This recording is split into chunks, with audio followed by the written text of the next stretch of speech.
নওগাঁর সাপাহারে জবাই বিলের উপকারভোগী মৎস্যজীবীদের সাথে মতবিনিময় সভা অনুষ্ঠিত হয়েছে।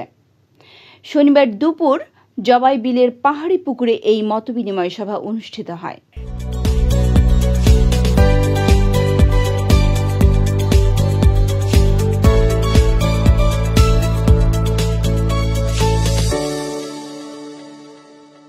সাপাহার উপজেলা নির্বাহী অফিসার সেলিম আহমেদের সভাপতিত্বে অনুষ্ঠানে প্রধান অতিথি হিসেবে উপস্থিত ছিলেন বাংলাদেশ মৎস্য অধিদপ্তরের মহাপরিচালক ডক্টর মোহাম্মদ আব্দুর রউফ।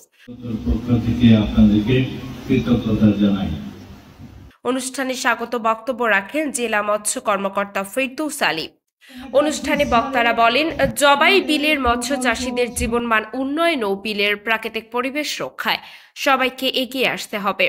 আমাদের দায়বদ্ধতা হলো জবাই বিলকে সুরক্ষিত রাখা, যাতে প্রাকৃতিক পরিবেশের অস্তিত্ব বজায় থাকে এবং আমরা পরবর্তী প্রজন্মকে একটি সমৃদ্ধ ও প্রাণবন্ত জলাশয় উপহার দিতে পারি।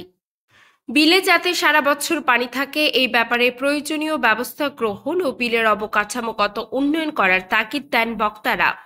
এই সময় উপস্থিত ছিলেন রাজশাহী মৎস্য বিভাগের উপপরিচালক শাহেদ আলী, উপপরিচালক রেজাউল করিম, পত্নীতলা উপজেলা মৎস্য কর্মকর্তা রুজিনা পারভিন, আল হেলাল ইসলামী একাডেমি অ্যান্ড কলেজের অধ্যক্ষ মাহবুবুল আলম, উপজেলা মৎস্যজীবী সমিতির সভাপতি ইসমাইল হোসেন প্রমুখ।